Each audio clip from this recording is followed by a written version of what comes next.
अथ श्रीमद्भगवद्गीता द्वितीय अध्याय सांख्ययोग श्लोक 29। आश्चर्यवत् पश्यति कश्चिदेनम् आश्चर्यवत् वदति तथैव चान्यः आश्चर्यवत् च एनमन्यः शृणोति श्रुत्वापि एनं वेद न चैव कश्चित्। কেউই আত্মাকে আশ্চর্যবৎ দর্শন করেন, কেউ আশ্চর্য বলে বর্ণনা করেন, কেউ আশ্চর্য জ্ঞানে শ্রবণ করেন, আর কেউ শুনেও তাকে আদৌ বুঝতে পারেন না। তাৎপর্য: উপনিষদে তত্ত্বজ্ঞানের ভিত্তির উপর গীত উপনিষদ অধিষ্ঠিত, তাই এই শ্লোকের ভাব কঠোপনিষদেরও এই শ্লোকটিতে এক বা দুইবার সাথে দেখা যায়। শ্রবণায়াপি বহুভিরো ন লভ্যঃ শৃণন্তয়োপি বহবো অহং ন বিদুঃ। আশ্চর্য বক্তা কুশলস্য লব্ধা আশ্চর্যস্য জ্ঞাতা কুশলো অনুশিষ্টঃ। বিশালকায় পশুর দেহে বিশাল বটবৃক্ষে আবার মাত্র 1 ইঞ্চি পরিমাণ জায়গায় অবস্থিত কোটি কোটি ক্ষুদ্র জীবাণুর দেহেও অবস্থানকারী পারমাণবিক আত্মা বাস্তবিকই অত্যন্ত আশ্চর্যের। যে সমস্ত মানুষ সীমিত জ্ঞান সম্পন্ন এবং যারা তপশ্চর্যা রহিত, তারা কখনোই পারমাণবিক জীবাত্মার বিস্ময়কর স্ফুলিঙ্গের রহস্য উপলব্ধি করতে পারে না। এমনকি বৈদিক জ্ঞানের মহান প্রবক্তা ভগবান শ্রীকৃষ্ণ, যিনি ব্রহ্মাণ্ডের প্রথম সৃষ্ট জীব ব্রহ্মাকে পর্যন্ত ভগবত তত্ত্বজ্ঞান দান করেছিলেন, স্বয়ং ব্যাখ্যা করার পরেও তার মর্ম তারা উপলব্ধি করতে পারে না। স্থূল জড় ধারণার দ্বারা প্রভাবিত হয়ে পড়ার ফলে বর্তমান যুগের অধিকাংশ মানুষ কল্পনা করতে পারে না কিভাবে এত ক্ষুদ্র একটি কণিকা এত বৃহৎ ও এত ক্ষুদ্র হয়ে উঠতে পারে। তাই মানুষ আত্মার কথা শুনে অথবা আত্মার কথা অনুমান করে অত্যন্ত আশ্চর্য হয়। মায়া শক্তির প্রভাবে মহাচ্ছন্ন হয়ে পড়ার ফলে মানুষ তাদের ইন্দ্রিয়ের তৃপ্তি সাধনের বিষয়ে এতই ব্যস্ত যে আত্মতত্ত্ব সম্বন্ধে উপলব্ধি করার সময় পর্যন্ত তাদের নেই। যদিও এই কথাটি সত্য যে এই আত্মোপলব্ধি ছাড়া জীবন সংগ্রামে তাদের সমস্ত প্রচেষ্টায় শোচনীয় পরাজয়ে পর্যবসিত হবে, হয়তো তাদের কোনো ধারণাই নেই যে আত্মার সম্বন্ধে অবশ্যই জানা প্রয়োজন আছে এবং এইভাবে সমস্ত জড়জাগতিক ক্লেশের সমাধান করা সম্ভব। অনেক মানুষ আত্মার সম্বন্ধে জ্ঞান লাভ করার প্রয়াসী হয়ে সৎসঙ্গে শ্রবণ করার চেষ্টা করে, কিন্তু অজ্ঞতাবশত অনেক সময় বিপথে পরিচালিত হয়ে জীবাত্মা ও পরমাত্মার মধ্যে পার্থক্য নিরূপণ করতে না পেরে এক বলে মনে করে। এমন মানুষ খুবই বিরল যে জীবাত্মা পরমাত্মা উভয়ের কার্যকলাপ ও পরস্পরের মধ্যে সম্পর্ক এবং অন্যান্য পুঙ্খানুপুঙ্খ মুখ্য গৌণ তত্ত্ব যথাযথভাবে বুঝতে পারে। আর তার থেকেও কঠিন হচ্ছে সেই মানুষকে খুঁজে পাওয়া যে আত্মার এই জ্ঞান লাভ করে কৃতার্থ হয়েছে এবং যে বিভিন্ন স্তরে আত্মার অবস্থানের বর্ণনা দিতে সক্ষম। যদি কেউ কোনোভাবে আত্মার এই জ্ঞানকে উপলব্ধি করতে পারে, তাহলেই তার জন্ম সার্থক হয়।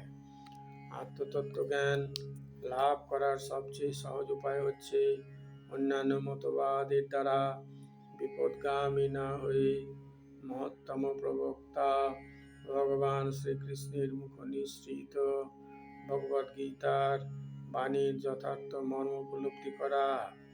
এই জীবনে বা পূর্ববর্তী জীবনে অর্জিত বহু পুণ্যের বলে এবং বহু তপস্যার বলে কেবল ভগবান শ্রীকৃষ্ণকে পরমেশ্বর ভগবান রূপে গ্রহণ করা সম্ভব হয়, তবে শ্রীকৃষ্ণকে সেভাবে জানা সম্ভব হয় কেবল শুদ্ধ ভক্তের হৈতিকী কৃপার প্রভাবে এবং অন্য কোনো উপায়ে নয়। শ্লোক 30। দেহি নিত্যম অবাধ্যয়ম দেহে সর্বস্ব ভারত তস্মাৎ সর্বাণি ভূতানি ন ত্বং শুচিতুম অর্হসি। হে ভারত, দেহে অবস্থিত আত্মা সর্বদাই আবদ্ধ, অতএব কোনো জীবের জন্য তোমার শোক করা উচিত নয়। তাৎপর্য: অবিনশ্বর চিন্ময় আত্মার উপদেশমূলক প্রসঙ্গ ভগবান এখন সমাপ্ত করছেন। বিভিন্নভাবে অবিনশ্বর আত্মার বর্ণনা করে ভগবান প্রতিপন্ন করলেন যে আত্মা অমর এবং দেহ অনিত্য। অতএব পিতামহ ভীষ্ম ও আচার্যগণ যুদ্ধে নিহত হবেন। এই ভয়ে ক্ষত্রিয় রূপী অর্জুনের স্বীয় কর্তব্য পরিহার করা উচিত নয়। ভগবান শ্রীকৃষ্ণের নির্ভরযোগ্য প্রামাণিক শিক্ষার উপর আস্থা রেখে প্রত্যেকের বিশ্বাস করতে হবে যে জড়দেহ থেকে ভিন্ন আত্মার একটি অস্তিত্ব রয়েছে। এমন নয় যে আত্মা বলে কোনো বস্তু নেই বা রাসায়নিক পদার্থের পারস্পরিক ক্রিয়ার ফলে জাগতিক পরিপক্কতা কোনো এক বিশেষ অবস্থায় চেতনার লক্ষণগুলির বিকাশ ঘটে। যদিও আত্মা অবিনশ্বর, কিন্তু তাই বলে হিংসাকে কখনোই প্রশ্রয় দেওয়া যায় না। কিন্তু যুদ্ধের সময় প্রয়োজনে হিংসাকে নিরুৎসাহিত করা হয় না। এই প্রয়োজনীয়তার সামঞ্জস্য বিধান করতে হবে, অবশ্যই ভগবানের বিধান অনুসারে, নিজেদের খেয়াল খুশি মতো নয়। শ্লোক 31। স্বধর্মমপি চয়াবেক্ষ ন বিকম্পিতুম অর্হসি ধর্মার্থে যুদ্ধাৎ শ্রেয়ো অন্যাৎ ক্ষত্রিয়স্য ন বিদ্যতে। ক্ষত্রিয় রূপে স্বধর্ম বিবেচনা করে তোমার জানা উচিত যে ধর্ম রক্ষার্থে যুদ্ধ করার থেকে তোমার জন্য মঙ্গলকর আর কিছুই নেই, তাই তোমার দ্বিধাগ্রস্ত হওয়া উচিত নয়। তাৎপর্য: চাতুর্বর্ণ্য বা সামাজিক অনুশাসনের 4টি বর্ণের মধ্যে সুশাসনের জন্য দায়িত্বে থাকা দ্বিতীয় বর্ণটিকে বলা হয় ক্ষত্রিয়। খৎ কথাটির অর্থ আঘাত। আঘাত বা বিপদ থেকে যে ত্রাণ করে, ত্রায়তে ত্রাণ করে, সে ক্ষত্রিয়। ক্ষত্রিয়েরা জঙ্গলে গিয়ে হত্যা করবার জন্য প্রশিক্ষিত হয়। ক্ষত্রিয়েরা জঙ্গলে গিয়ে হিংস্র বাঘকে যুদ্ধে আহ্বান করে এবং শুধু তলোয়ার হাতে সেই বাঘের সঙ্গে যুদ্ধ করে তাকে নিধন করে। তারপর সেই বাঘকে পূর্ণ রাষ্ট্রীয় মর্যাদার সঙ্গে সৎকার করা হয়। এই প্রথা আজও জয়পুরের ক্ষত্রিয় রাজাদের মধ্যে প্রচলিত আছে। ক্ষত্রিয়েরা শত্রুকে যুদ্ধে আহ্বান করে তার প্রাণ সংহার করতে প্রশিক্ষিত হয়, কেননা ধর্মের কারণে কখনো কখনো এই প্রথার প্রয়োজন অপরিহার্য। তাই ক্ষত্রিয়েরা কখনোই সরাসরিভাবে সন্ন্যাস গ্রহণ করে না।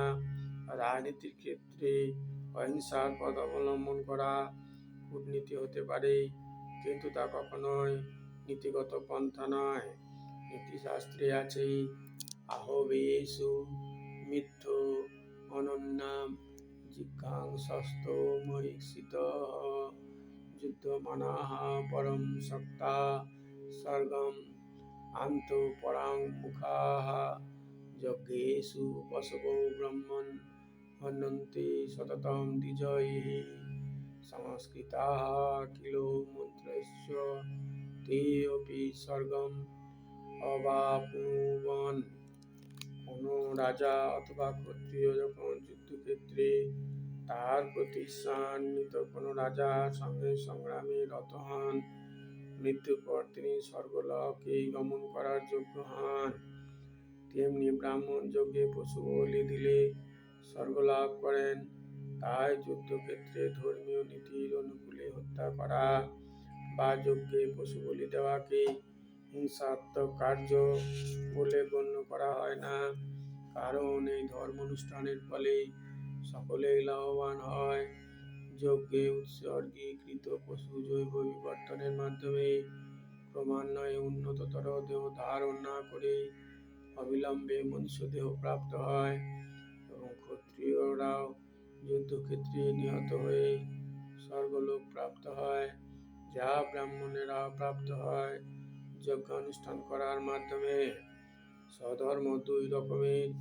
জড় বন্ধন মুক্ত না হওয়া পর্যন্ত জীবকে শাস্ত্রের বিধান অনুযায়ী তার দেহের ধর্ম পালন করতে হয়, এবং তার ফলে সেই জড়বন্ধন থেকে মুক্ত হয়।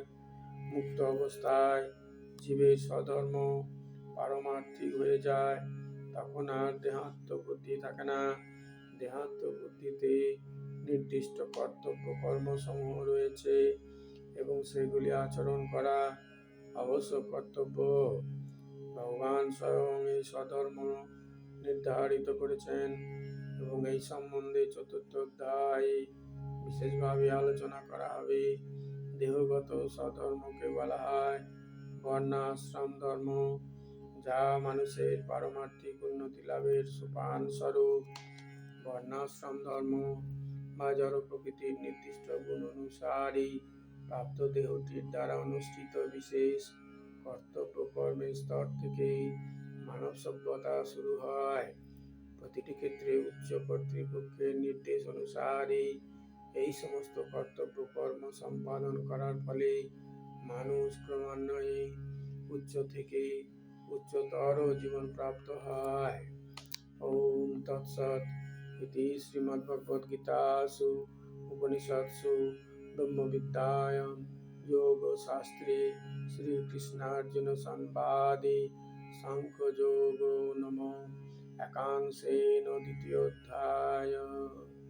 ওম যদক্ষরং পরিভ্রষ্টং মাত্রাহীনং চ যদ্ভবেৎ পূর্ণং ভবতু তৎসর্বং তৎপ্রসাদাৎ জনার্দনঃ।